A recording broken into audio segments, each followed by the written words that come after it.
ಭಜನಾ ಕರಾರೆ ಹರಿಹರ ನಾರಾಯಣ ಶಿವಶಂಕರ ನಿಷ್ಕಾಮ ನಿಶ್ಚಳ ವಿಠ್ಠಲ ವಿಶ್ವಾಸ ಪಾಹುನಹೆ ಅಸ ಅಣಿಕಾಚಿ.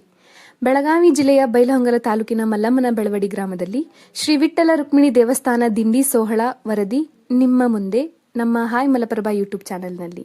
ಗ್ರಾಮದ ಶ್ರೀ ವಿಠ್ಠಲ ರುಕ್ಮಿಣಿ ದೇವಸ್ಥಾನ ದಿಂಡಿ ಸೋಹಳ ಕಾರ್ಯಕ್ರಮ ದಿನಾಂಕ 3-4-2026 ಶುಕ್ರವಾರ ಅತಿ ವಿಜೃಂಭಣೆಯಿಂದ ಜರುಗಿತು. ಕೀರ್ತನಕಾರರಾದ ಶಿವನಪ್ಪ ಕಡತಾಳ್ ಮಾತನಾಡುತ್ತಾ, ದೇವರುಗಳನ್ನು ಜಪಿಸುವುದರಿಂದ ಮನಸ್ಸಿನ ಕಲ್ಮಶಗಳನ್ನು ದೂರವಾಗಿಸಬಹುದು. ಪ್ರತಿಯೊಬ್ಬರೂ ಸನ್ಮಾರ್ಗದಲ್ಲಿ ನಡೆದು ಶ್ರೀ ವಿಠ್ಠಲ ರುಕ್ಮಿಣಿ ದೇವರ ಕೃಪೆಗೆ ಪಾತ್ರರಾಗಬೇಕೆಂದು ಹೇಳಿದರು.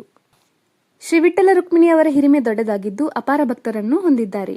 ಬ್ರಹ್ಮಚೈತನ್ಯ ಸದ್ಗುರು ತಾತ್ಯಾ ಸಾಹೇಬ್ ವಾಸ್ಕರ್ ಮಹಾರಾಜರು ಶ್ರೀ ಕ್ಷೇತ್ರ ಪಂಡರಾಪುರ ಇವರ ಕೃಪಾ ಆಶೀರ್ವಾದದಿಂದ ಬೆಳವಡಿಯಲ್ಲಿ ನಡೆಯುವ ಶ್ರೀ ವಿಠ್ಠಲ ರುಕ್ಮಿಣಿ ದಿಂಡಿ ಮಹೋತ್ಸವ ಭಕ್ತರಲ್ಲಿ ಅಪಾರ ನಂಬಿಕೆ ಹೆಚ್ಚಾಗಿದೆ ಎಂದು ಅಭಿಪ್ರಾಯಪಟ್ಟರು. ಬೆಳಗಿನ ಜಾವ 4 ಗಂಟೆಯಿಂದ 6 ಗಂಟೆಯವರೆಗೆ ಕಾಕಡಾರತಿ ಮುಗಿದ ನಂತರ ಗಲ್ಲಿಗಳಲ್ಲಿ ಪಲ್ಲಕ್ಕಿ ಉತ್ಸವ ನಡೆಯಿತು. ಹೆಣ್ಣು ಮಕ್ಕಳು ಆರತಿಯೊಂದಿಗೆ ಸಾಗಿದರು.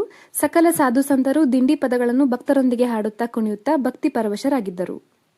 ಈ ಸಂದರ್ಭದಲ್ಲಿ ಹಿರಿಯರಾದ ಈರಪ್ಪ ಮೆಟ್ಟನವರ್, ಮಲ್ಲಿಕಾರ್ಜುನ್ ದೇಗಾವಿ, ಪಕ್ಕೀರಪ್ಪ ಬರಂಗೌಡರ್, ಶಿಕ್ಷಕ ಶಿವಾನಂದ ಹನಬರಟ್ಟಿ, ಬಸವರಾಜ್ ಸೆಳಕನ್ನವರ್, ಶಂಕರ್ ಬಡಿಗೇರ್, ಪಕ್ಕೀರಪ್ಪ ದುಪ್ಪದಾಳ್, ಮುದುಕಪ್ಪ ಸೂಲ್ಗಿತ್ತಿ, ಈರಪ್ಪ ಹುಂಬಿ, ವಿಠ್ಠಲ್ ಪಿಸೆ, ದ್ಯಾಮ್ಸಿ ಸಂಗೊಳ್ಳಿ, ನಿಂಗಯ್ಯ ಕಾರಿಮನಿ, ಮೌನೇಶ್ ಕಮ್ಮಾರ್, ರಾಮಚಂದ್ರ ಗೋಡ್ಸೆ, ಬಸಪ್ಪ ಕರಿಕಟ್ಟಿ ಉಪಸ್ಥಿತರಿದ್ದರು. ನಂತರ ಸುತ್ತಮುತ್ತಲಿನ ಗ್ರಾಮಗಳಿಂದ ಬಂದ ಭಕ್ತರಿಗೆ ಅನ್ನಪ್ರಸಾದ ವ್ಯವಸ್ಥೆ ಮಾಡಲಾಗಿತ್ತು.